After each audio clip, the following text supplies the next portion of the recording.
Bienvenidos a la 2 de Televisión Española, el programa Qué grande es el cine. Hoy vamos a ver una película de Ingmar Bergman, autor del que hemos visto yo aquí algunas otras películas, que es Cara a cara. Pero antes yo quisiera dar acuse de recibo a una carta de Micaela Rossellini, hermana de Roberto Rossellini, que coincidiendo con los dos programas que hemos puesto sobre el maestro italiano, ha tenido la gentileza de enviarnos un fax para felicitar a todas las personas que participaron por, según ella, el cariño y el afecto enorme con que ha sido tratada la figura de su hermano, cosa que yo creo que evidentemente le agradecemos, pero que está fuera de toda duda tratarle así, porque su hermano Roberto Rossellini, sin ningún género de, yo creo, que para nadie, sea o no cinéfilo, es uno de los más grandes cineastas de la historia del cine y sobre todo uno de los que mayores caminos ha abierto. Así que a Micaela Rossellini y a sus 80 estupendos años que vive en Barcelona le mandamos desde aquí en mi nombre y en nombre de todos un abrazo muy fuerte y un beso estupendo para Micaela. Y como digo, vamos a ver hoy una película de Ingmar Bergman que es Cara a cara.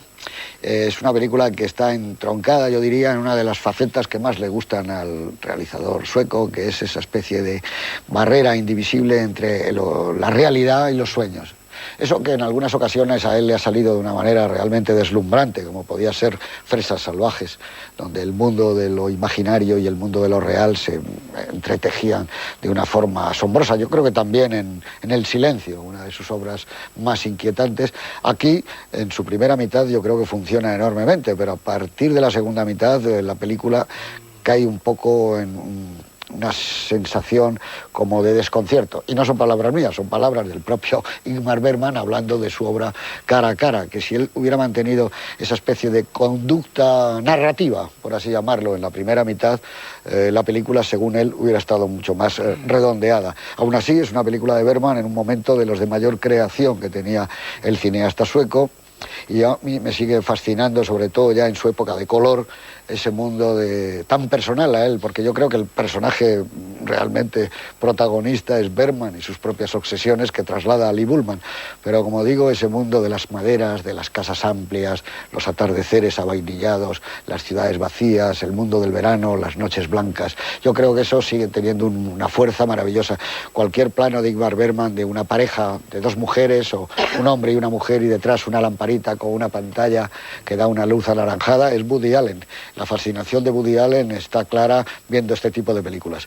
Cara a cara es una de sus obras, aún así, más significativas. Señor Jiménez Rico, don Antonio, muy buenas noches. Hola, buenas noches. Dinos algo de Cara a cara antes de enfrentarnos con ella cara a cara.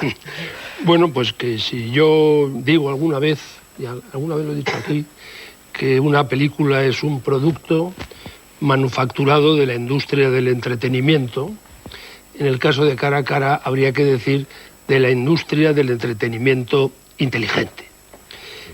Porque Cara a cara, como casi todas las películas de Bergman, es una historia adulta que ocurre a personajes adultos, civilizados, intelectuales, que parecen tenerlo todo y que en un momento determinado de la historia descubren que están absolutamente vacíos. No cabe duda que es una película para espectadores, no me atrevo a decir que inteligentes, pero por lo menos sensibles y adultos. En ningún momento es una película ni divertida ni juvenil. Es una película sobre seres civilizados y seres, repito la palabra adulto porque es la que me parece que encaja mejor. En el fondo, esta película, como muchas de Bergman, lo que trata es de la mujer enfrentada a su propio vacío interior.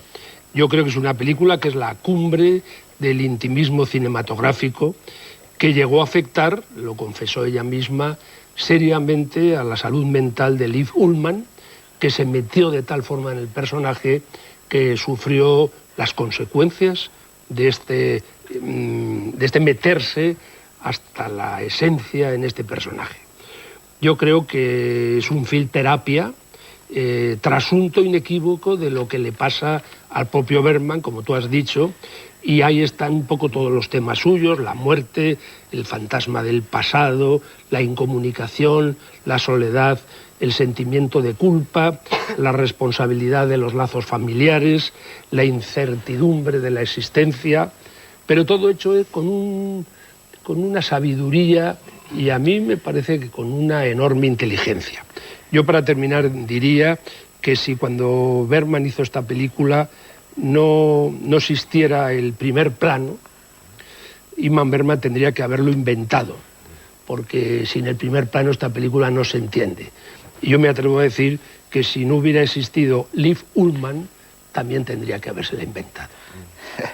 Muchas gracias. Las 1000 caras de Liv Ullmann, más que cara a cara podía ser. Beatriz Pérez Aranda, buenas noches. Buenas noches. Háblanos algo de la película y del personaje femenino, que es la película también.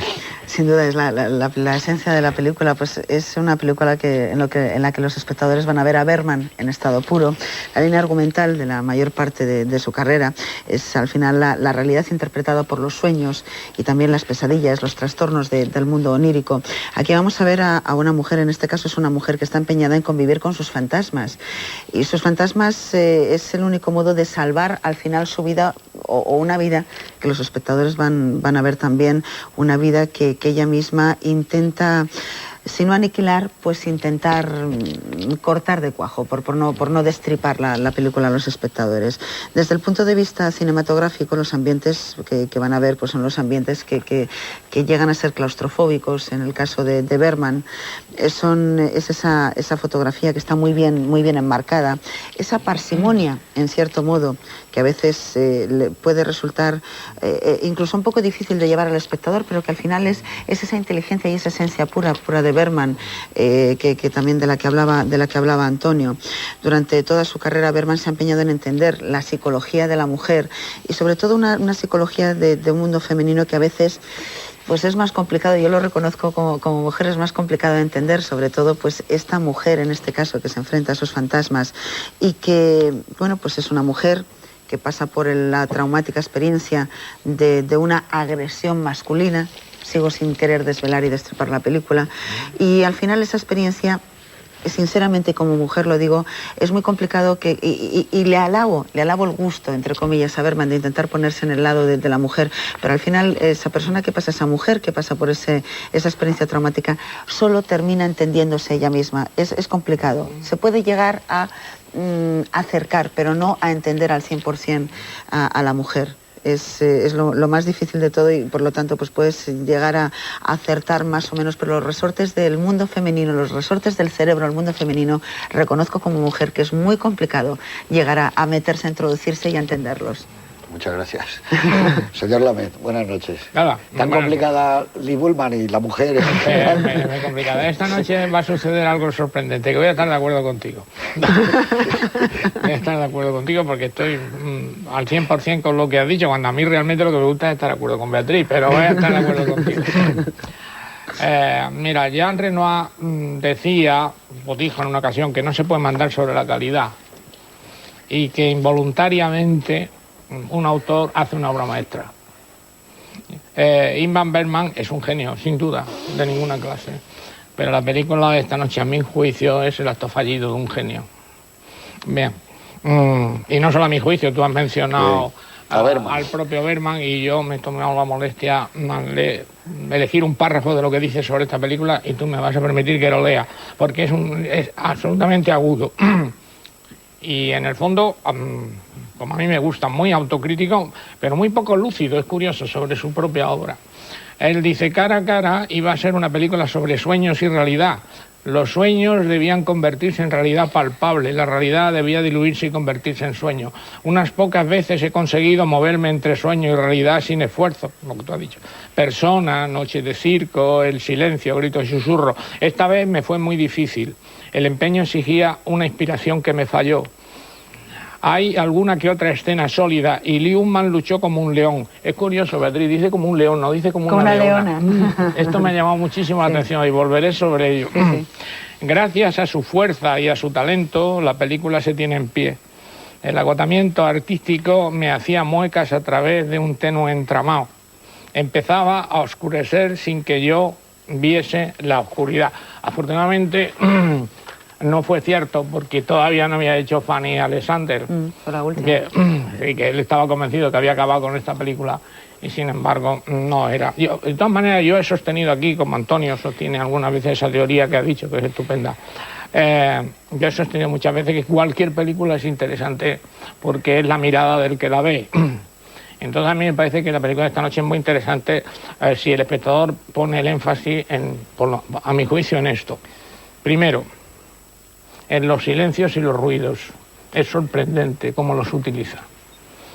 Segundo, en Lee Unban, claro, en Lee Unban, porque la fisicidad está directamente, ella misma en su memoria dice que no retratan nunca a su personaje, que la retratan a ella, que se siente desnuda delante de la cámara y que le gustan los primeros planos.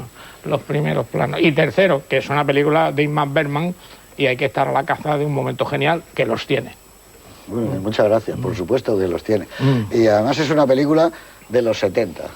Es una película del 75, ¿cierto? Sí, pero es de los 70, de la estética de los 70. Y Lee Bullman lleva las gafas de Jackie Kennedy. Sí. Y entonces es una película que está muy entroncada con el mundo al que le corresponde, yo diría.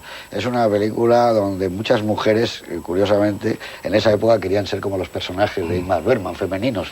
Y la película tuvo un éxito enorme, la coprodujo de alguna manera De Laurentiis y en Estados Unidos fue un éxito tremendo. Yo recuerdo que en España, en esa época, cualquier película de Bergman, naturalmente, era una película especial y que tenía que ser vista de otra manera y que también funcionaba muy bien. Yo creo que es una película para analizar muy claro también las fobias del propio Bergman. Tú dices cómo le gusta el silencio y los pequeños ruidos, le gustan los relojes.